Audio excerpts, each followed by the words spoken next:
jornais estavam contra o Jango. Porque o desgoverno era total mesmo. Quer dizer, os jornais eram muito opinativos, não é mesmo? Eram muito engajados.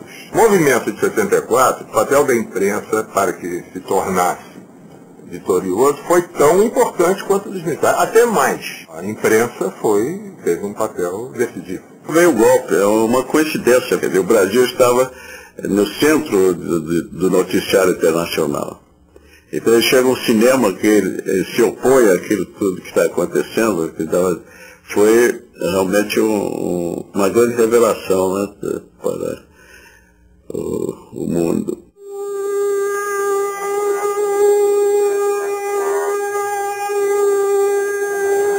Porque havemos de ser sempre desgraçados, fugindo no mato que nem um bicho.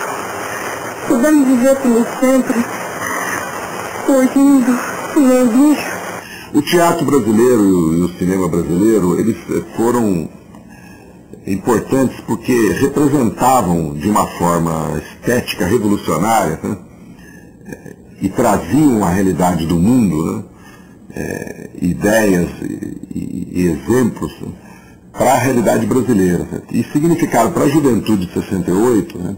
Uma relação afetiva muito forte de acreditar em sonhos e acreditar em valores éticos. Eu sempre fui contra aqueles subversivos que tomaram o poder, porque nós éramos legalistas, nós éramos a favor da continuidade democrática, da continuidade do Jango, que tinha sido eleito vice-presidente e tinha assumido a presidência. Quer dizer, ser a favor do Jango era ser legalista. E eles eram subversivos que chamaram a nós subversivos. A partir do sequestro do embaixador americano, mudou a relação, né, do poder com a liberdade. E houve a doença do Costa e Silva, em seguida o Médici assumiu.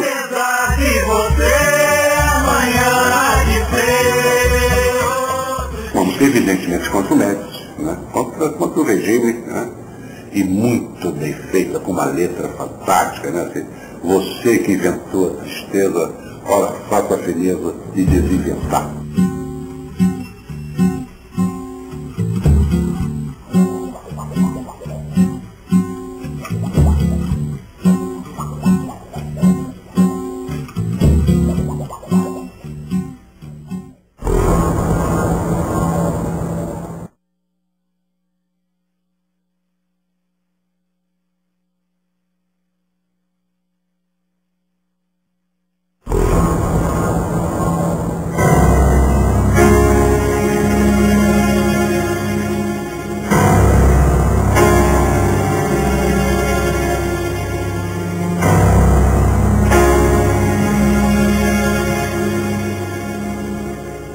O regime começou a perder o controle da violência a partir da morte do estudante Edson. Não pela morte em si do estudante Edson, mas pelo que veio depois. O estudante Edson estava fazendo a sua refeição baratinha no restaurante estudantil do Calabouço e houve uma infelicidade, houve um erro da polícia militar e ele foi morto. Foi morto e houve uma reação brutal. A parte estudantil tomou, era uma bandeira para a confrontação com o regime. A partir daí as reações foram num crescendo, houve o episódio da Candelária, houve as grandes passeatas, a passeata dos 100 mil. Os estudantes tinham mais peso político naquela época do que depois, do que no Brasil de hoje, ou mesmo de quando eu voltei para o Brasil do exílio, já no final dos 70, começo dos 80, porque eles ocupavam um espaço que era dado por um movimento operário mais fraco e um movimento de assalariados de classe média praticamente inexistente. Pede-se às pessoas que evitem o centro da cidade, onde o governo está tramando um diálogo com os estudantes. A ditadura quis fazer, não conseguiu, né, com o movimento estudantil aquilo que tinha feito com o sindicato.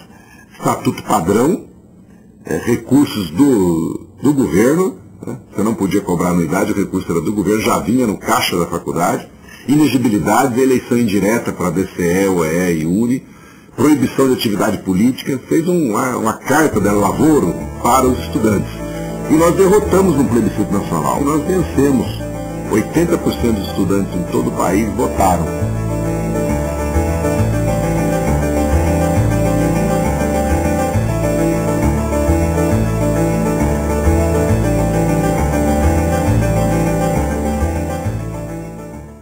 Os deputados que haviam apoiado o golpe já tinham comunicado a mim, ao Pino Sampaio, ao Almir Afonso, que nós seríamos caçados, liminarmente caçados, e que perderíamos o mandato. Eu considero o Juscelino a figura mais importante da República até o ano do século passado. Eu tive até a obrigação de informá-lo que ele tinha caçado. Ele reagiu bastante no telefone em relação à atitude do Castelo. Eu lembro bem, ele vai entrar pela porta do fundo da história.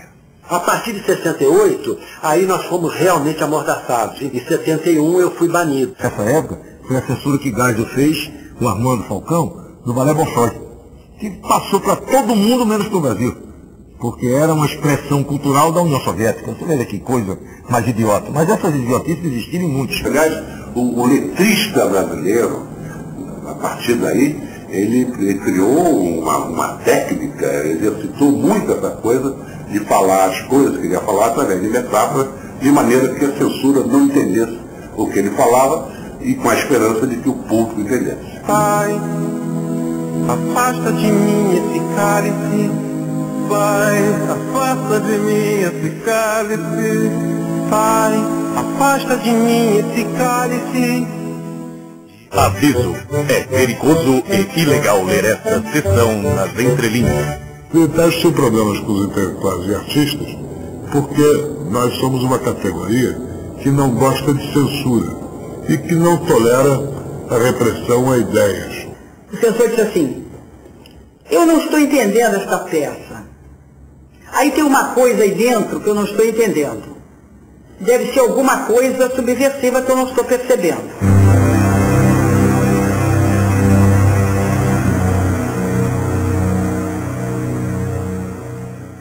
Eu acredito que a primeira reação consciente, coordenada contra o golpe foi o Show Opinião. E o Grupo Opinião começou a montar espetáculos que, no fundo, eram espetáculos de conscientização e de protesto contra o regime, né?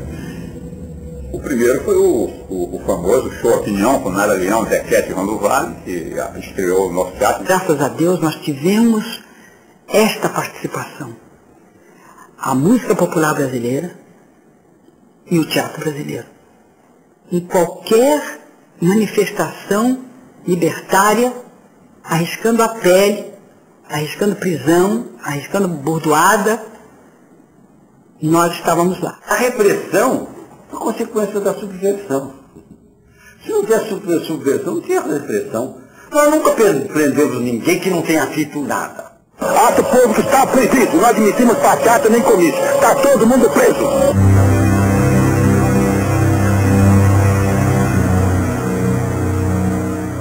O que caracterizou o processo político brasileiro da esquerda armada foi uma incrível proliferação de siglas. Foram mais de 50, porque cada organização se dividia em outra, essa e mais outras, e assim sucessivamente. Então, havia militantes que no período de um ano ou dois passavam por 4 ou 5 organizações. E quando eram presos, sob tortura, podiam informar sobre cada uma delas. Então é claro que nessas condições não há clandestinidade que resista. E tudo isso favoreceu o trabalho repressivo da ditadura militar.